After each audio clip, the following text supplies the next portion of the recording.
आना चाहिए student life के अंदर कि किसी दोस्त से लेने, कोई उधार करनी दुकान वालों से। मैं जब तक स्टूडेंट रहा था मेरे याद नहीं आता कि आसपास की कोई ऐसी दुकान होगी जिसमें उधार ना चले, सब उधार देते। क्यों? हम कई सालों से वहां रहा करते, सबको पता था जब 1 तारीख को रुपए आएंगे सबसे पहले उनका हिसाब करना, ताकि भूखे नहीं मरे, आटा मिल जाए, बाकी देख लेंगे। तो आटे की दुकान वाले को पहले दे के रखते, 1000 एक्स्ट्रा दे के रखते, पिछली बार का हिसाब किताब 2500 पकड़। अब उसके विश्वास था, अब हमें वापस इस बार 2500 का लेके आना, हमारे पास 1500 पड़े, 1000 का और देगा उधार।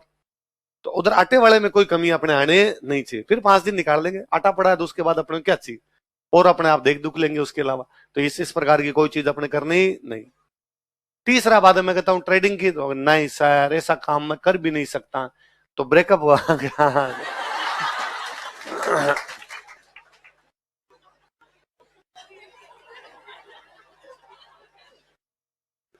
अभी मैंने 12th पास की है, फर्स्ट ईयर में हूं, पर अब लॉन्ग डिस्टेंस हो नहीं पा रही सर।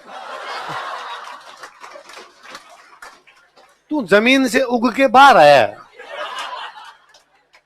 स्कूल में नेकर पहन के जाता था तू, पैंट पहन अब सीखी है, उसमें तो इतना सोचता है कि ब्रेकअप हो गया, अब आगे के जीवन का क्या होगा। तो अपने इस प्रकार की चीजें भी करनी। 25 साल तक तो पूरा भाई साहब गृहस्थ आश्रम में जाना ही नहीं है, स्टूडेंट लाइफ कहती है साफ साफ, तो उधर भी सोचना।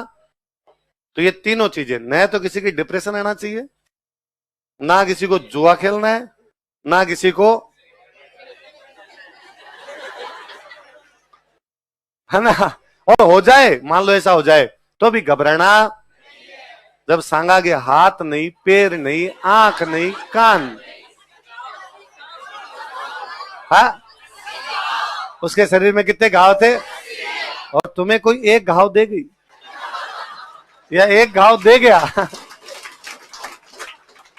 उसमें तुम्हें लगता है कि दुनिया पितल दी है, कुछ भी नहीं रखा हुआ है। एक बेबी डॉल ही सोने की थी खाली, और वो चली गई तो अब अपने पास कुछ भी बचा नहीं, ऐसा नहीं होता है।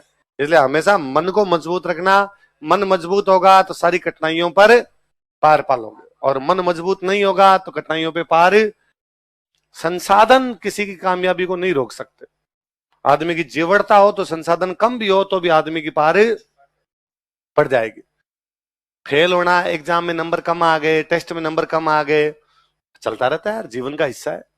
एग्जाम देगा उसी की तो कमाएंगे, किसी ने एग्जाम दिया ही नहीं तो क्या उसके भी कमा सकते हैं क्या? बस सहज सवारी गिरेंगे मैदान जंग में, वो तिफल क्या गिरेंगे जो घुटनों के बल चलते हैं। घोड़े पे बैठोगे तो गिरने की संभावना है, घुटनों के बल चलोगे तो घुटने गिरने की संभावना भी। ले सांगा बहुत कुछ सिखाता है यार, बंदे में जीवटता हो तो ऐसी हो कि बंदा है सामने छाती जा जाके लड़ रहा है, ठीक एक तो क्या है, ठीक है घायल आदमी है कोई नहीं, पर उस पर अटैक हो गया, उसने कहा भले ही मैं घायल हूं लेकिन मैं मेरे घर पर किसी को कब्जे करने नहीं दूंगा। सांगा कह रहा मैं घायल हूं, मैं प्लॉटों पे कब्जा करूंगा, आसपास किसका प्लॉट खाली पड़ा है। वैसा राजा है भाई अपने आप में। बाबर लिखता है अपनी बुक में, बाबर की बुक का नाम क्या है, वो लिखता है कि जब सांगा चलता है तो उसके साथ में 7 राजा चलते हैं। कितने राजा चलते हैं? 9 राव चलते हैं। कितने राव चलते हैं? राजाओं की उपाधि होती है राव, जैसे हमने राव चुंडा, तो अलग अलग उपाधि हमेशा। हाँ